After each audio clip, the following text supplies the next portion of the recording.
The views, opinions, and statements expressed in the following program reflect views of the program contributors and do not necessarily reflect the views of Fremont Broadcasting LLC, its management, or its sponsors. Reviews. All right, radio जिंदगी के प्यारे listeners, ये जो धमाकेदार music जब भी आ जाते हैं आपको पता हो जाता है कि this is the time for Shah Peerally Law Show, right? Or you know that Shah is a founder, president and managing attorney of Shah Peerally Law Group PC, Newark, California. पर साथ ही साथ आपको ये भी पता है कि he is the member of the American Immigration Lawyers Association and the State Bar of California. He is very passionate advocate of human rights, civil rights, social action and social services and has a strong interest in साथ ही साथ knowledge of the political and legal system in the US. He formed his law group to work on the causes he feels most ardent about. और इसीलिए तो the law group focuses on immigration law with an emphasis on employment-based immigration and help clients all over the US. तो अगर आप सोच रहे कि you know, you are actually in this problem, you are having problem related to immigration, you do not know what to do, you do not know a way out, और फिर आपको लगता है कि आप फंस चुके हैं and you do not know anybody who can help you out, you know you are in the right show. जी हाँ, शाह पेराली लॉ शो. एंड अगर आप शाह के साथ बातें करना चाहते हैं अभी के अभी तो फिर studio lines are open for you 510-770-1550 पर. अगर आप सोच रहे कि नहीं, you want to fix an appointment because your problem is very unique and it really needs some big help, तो फिर नंबर नोट कर लीजिए 510-742-5887. शाह के बारे में और भी ज्यादा जानकारी चाहिए तो फिर जरूर चेक करें peerallylaw.com. फिलहाल तो चलिए, without any further ado, let me welcome Shah on this show. Hello Shah, how are you? Welcome to Radio Zindagi. I'm doing well, Renee. I'm doing well. Thank you so much for the nice welcome. And thank you to all the listeners for following us. And actually, a lot of people have been asking us now about the situation with the Visa Bulletin, so we're going to talk about that. And we're going to talk about another way out that a lot of people don't dare to take, which is the EB1, unless you have some specific questions or any callers who are calling about any questions on immigration. I'm going to cover those two topics, Rini. So anything on your side? No, I think both of them are really important and, you know, people are waiting for that. So let's start with that. Okay, great. So before I start, of course, anything I'm going to tell you today is my opinion. You should not act or refrain to act solely on the information provided. You should contact an attorney if you have any questions. So, ladies and gentlemen, I want to talk about today the situation of what is happening that we have that right now with the Visa Bulletin. First of all, I have a very good analysis on our website, on our YouTube channel now. The short for that YouTube channel is bit.ly/US lawyer, because it's too long to say all those words, so I put a shortcut for it. So it's a bit.ly shortcut US lawyer. Check it and subscribe to the channel and you will get some very good information there. So today for us to start, the Visa Bulletin was was not a surprise because we kind of predicted it, but I was not expecting a retrogression in EB2. We saw a retrogression and EB3 moved forward. That was a good surprise. Although we don't know how it's going to behave more, is it going to be further? But I think the reason it moved forward is because a lot of people jump back to EB2. Now what you're going to see, a lot of people are going to go back to EB3, which means EB3 might move forward a little bit next month, but it will probably stay stagnant as from next month or the month after. So hopefully those who are on EB3, the question everybody is asking me, should I go back to EB3? Well, the answer depends on your case, but probably yes, because EB2 is not doing great, and as I was thinking, a lot of people were hoping it will go further because they had this big talk and all those gurus on YouTube are talking about, non-lawyers by the way, God knows what they're doing there. They're talking stuff there about, how the government added a lot of visas and all the stuff. But what people don't understand, it doesn't work exactly like they think. It doesn't have a mathematical kind of moving forward. And a lot of those experts coming and say, oh, we added this, added that. It doesn't work this way because there's a lot of other factors that comes in, including political factors. So we are not going to see a great movement on EB2, and I'm not making any predictions, by the way, right now. I will do my predictions. I'll post it probably in the next 5-6 days on the YouTube. But right now, I think that you should, if you get a chance to, if you have the EB3 opportunity, take it, and you can jump back and forth. You don't have many choices. A lot of people think that because they have the case underlying EB3, it will automatically move to EB2. And that's what it seems they have amended their question and answers, and they are saying that, but I will not trust that 100%. I think you should inform them at least that, hey, I want to use my EB3 instead of EB2. So, or just file another supplement J, which they are not, which USCIS on their website are not advising people to do because they are getting too many of them. But at the same time, I doubt they will just know like that. So knowing them, they don't work that automatic. Some people will be lucky. They will move them automatically to EB3, but many people will just get stuck on EB2, and then you're going to see another retrogression, and this thing is going to go on and on like that. By the way, we have this petition that I started almost 6-7 years ago, kind of fighting to make those cases. So sign it. It's on change.org. On my name, Shah Peerally. Please sign our petitions. They help a lot. We were able to use those petitions, by the way, to change the law on H4 visa and H4 visa for H4 EAD. So I'm hoping the same will happen for this.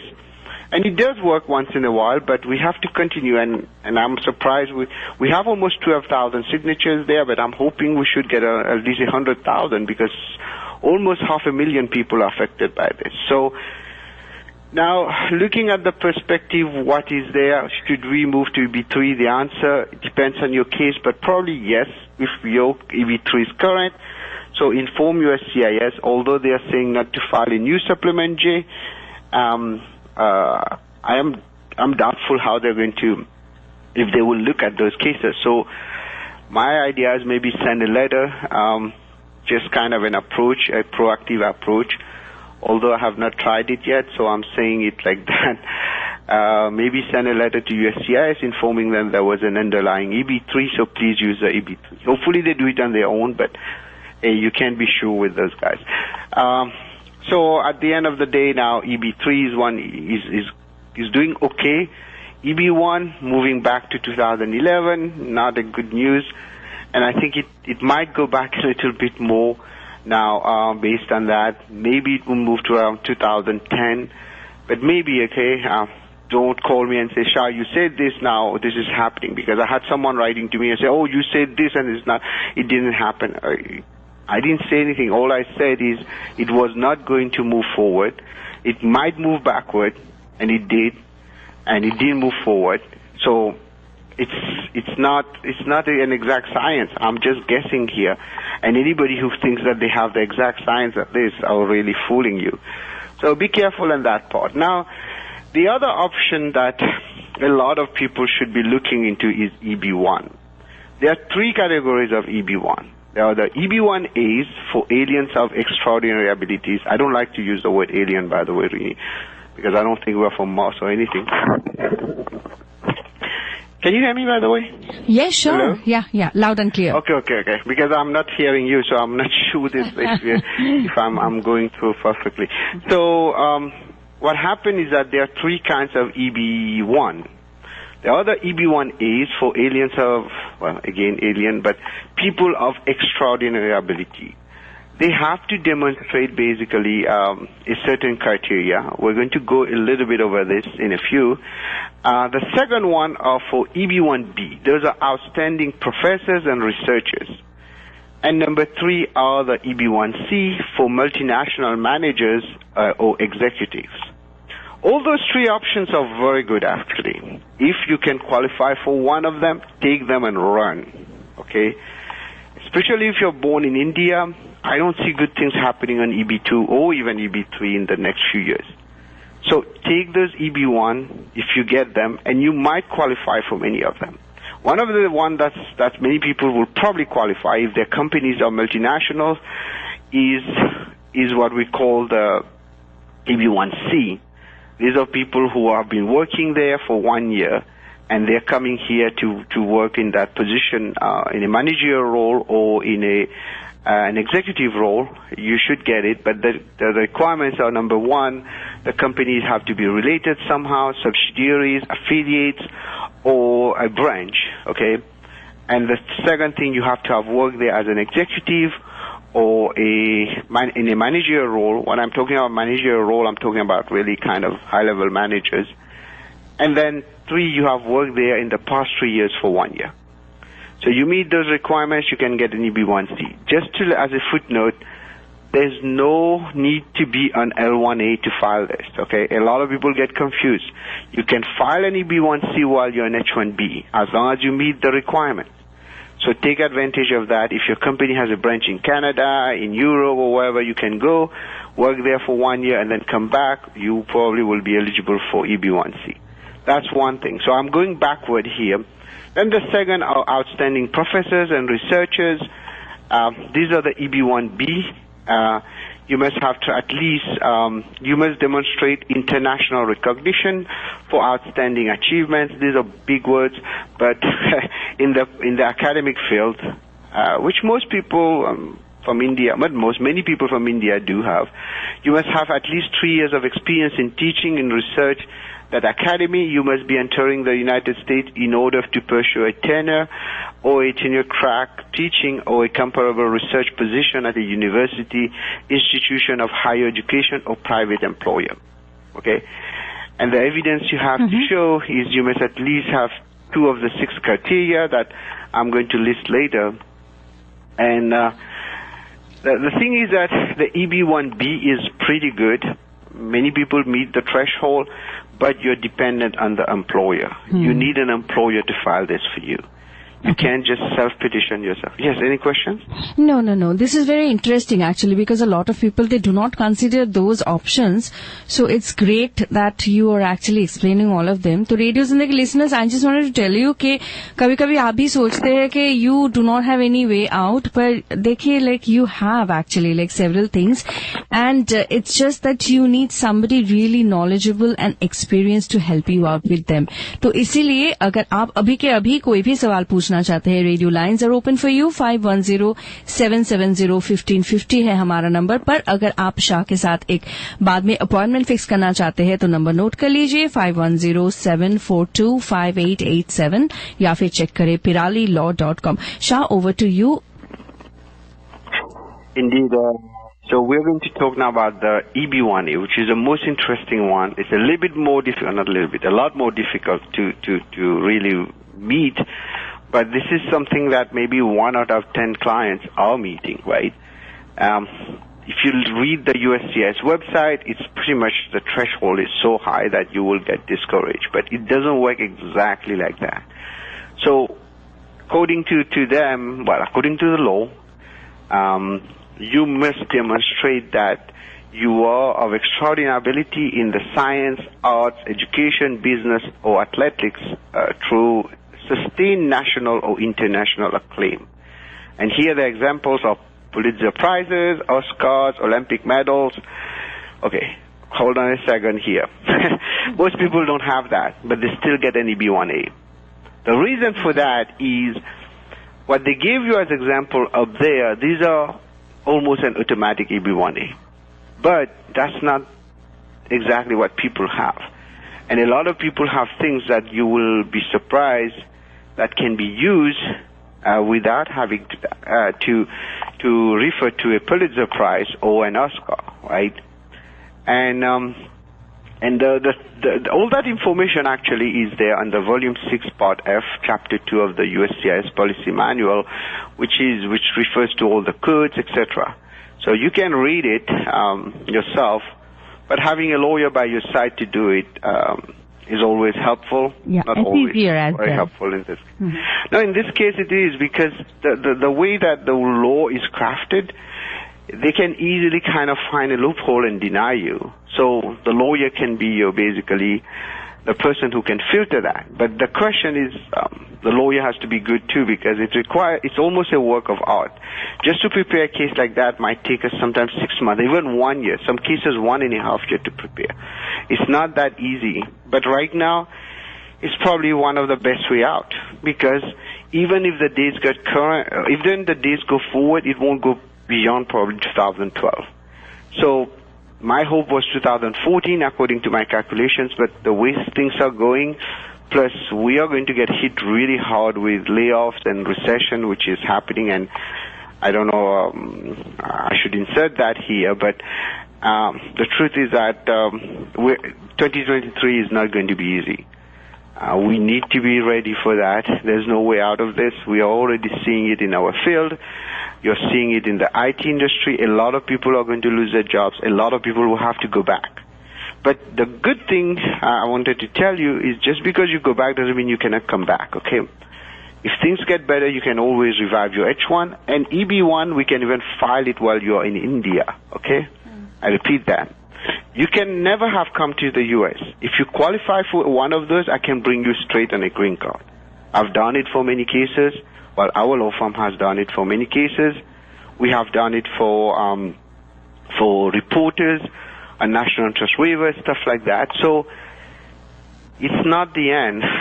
You can be sitting in India, we file this, we process it to the U.S. consulate, and you come straight on a green card.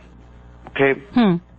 You don't even have to have set foot ever in U.S., and we do that for you. Oh. And I've done it many times, okay? So people don't know. And even the regular green card, employment-based, you don't have to be in the U.S. for it to be filed, okay? A lot of people get confused. They think you have to be an H-1B, then et cetera, et cetera. Well, of course, it makes it easier for the EB2 labor certification when you're here to show ability to pay, but there's no requirement for that, okay? So just another footnote there. So now the criteria to demonstrate extraordinary ability, you need 3 out of the 10 I'm going to list.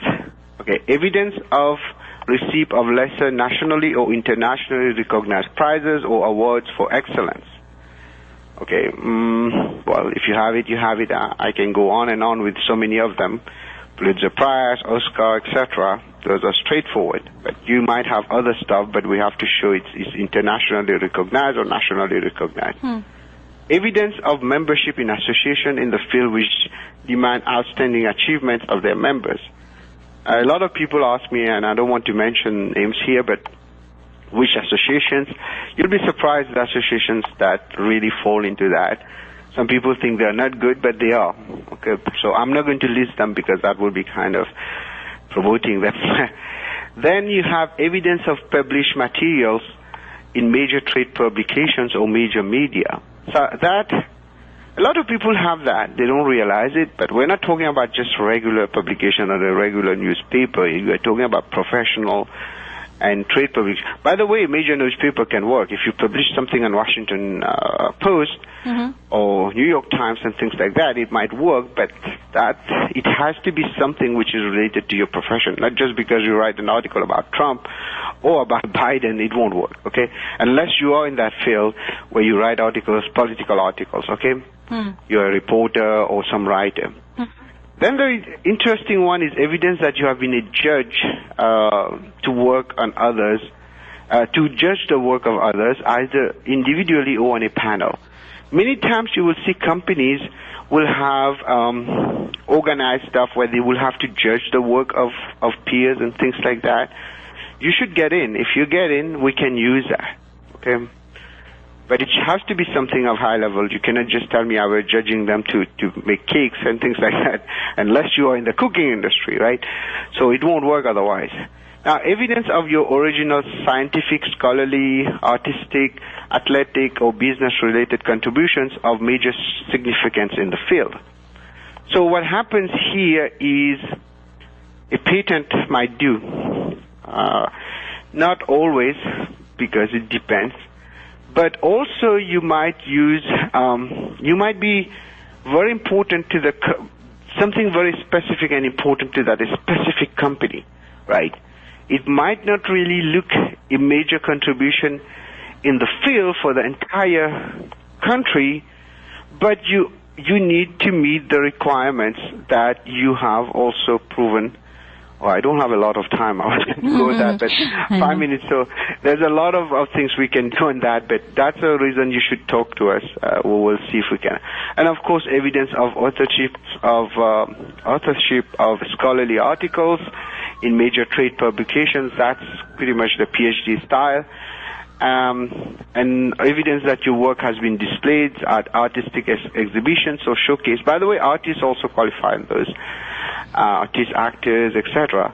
Evidence of your performance leading to critical role in distinguished organization. So that kind of linked to the previous one I was talking about. So again, it's very vague, all those stuff. You have to really dig into it. That's why it takes so long to do those cases. Because if we don't dig into that, you think it's straightforward, it won't work. A lot of people think it is. For some people it is, by the way, because they have it right there. They are like the Pulitzer Prize people, right? But the rest, you have to work hard. High salary. That's one of the things that a lot of people don't realize. If you're getting paid the 98% above the others, like you are the top, you really kind of will have the first element. Ooh. And of course, evidence of commercial success in performing arts, that's also for artists. Now, you need to meet 3 of them. And you cannot go all over the place, take a little bit of one out of those 10. Some people, what they will do, they take a little bit of number 1, number 2, number 3, and they will want to combine it. No. We have to pick 3 and focus on that specific 3. Right? You can mention the others, but it won't really help. It will just bring you all over the place, and you will get denied. Okay. So those are. If you can meet those 3 out of those, we should be able to find something. And people think that, oh, that's just that, but it's not finished yet. Now we have another part, which is very, very important. You have to pretty much bring a contribution to the United States. A lot of people meet the 3 requirements, but they don't meet the requirements. That's what we call, many of us call the subjective requirement. For example, during COVID time, someone bringing on the table something to help COVID, they might qualify. Okay? And even if there are 3 other requirements are weak. But you can have 3 strong requirements, but if the U.S. doesn't really need you, you won't be able to make it. The question is, how do you prove that? And that's another political issue. If you are during a time of a government which is pro, for example, clean energy, and you are in that field, you have a good chance. But if you're in a government like Trump style, they might not really care. Okay? So these are things, and of course there are other evidence. I don't have that much time. I think, Rini, we have only 3 minutes. Right. So for evidence for person of outstanding professor, and that's one of the things, that's one of the reasons you should talk to an attorney. And even when I talk to you, unfortunately, until I really dig in the case, I can do a quick review and tell you, yes, you might qualify. But when I dig into it, even though you think you qualify, you might not. And you have to prove all of this. You cannot just come to me and say, oh, I have this, I have that, and then when I ask you to prove, you can't prove it. It's useless to hire me because there's no... A lawyer cannot... It's just like having a gun with no bullet. What am I going to use it for, right? So that's the way that it works. So this is an option. I'm talking a little bit more. We used to talk about that a lot in the past, but... Lately people have not been doing EB1 because EB2 was doing very well. So now we're back to EB1, so I'm talking about it. And if you need help, feel free to reach out, 510-742-5887. Any questions with me? Because I think we have to wrap up in 2 minutes, right? Right. But before that, I really wanted to mention something to our Radio Zindagi listeners that you have actually brought up many good points today that there are options and most of the times we don't even know. We do a lot of things और जैसे कि वो कहते हैं ना कि रायता फैल गया है तो we actually do many things here and there. But instead of that, अगर हम थोड़ा सा constructive way में we focus on this and we just work towards that with the help of a very, very, experienced attorney, I think things are gonna be really, really, prospective, because I see prospect over here. I see that there are many options जो मैंने कभी भी नहीं सोच, like I have never thought about it. तो फिर yes, thank you so much Shah. पर radio जिंदगी listeners, अगर आप भी सोच रहे you are in this kind of situation and you need to have a way out, you know what you have to do. Yes, number note कर लीजिए 5107425887. मैं तो ये भी कहना चाहती हूँ कि please follow Attorney on Air YouTube channel जो है, like Shah has amazing YouTube channel and he posts like frequently many important updates. So please usko bhi follow kijiye and check out peerallylaw.com. Yes, we have around 1 minute. So Shah, please wrap up the show. Yes, indeed. I know we are going through a tough time, and it's not going to get better now. It's going to get worse after all the social media crisis of layoff. Now we have TFX, crypto falling apart, which means a lot of affiliates, etc., are going to go down, and a lot of money are attached to that, and there will be more layoffs.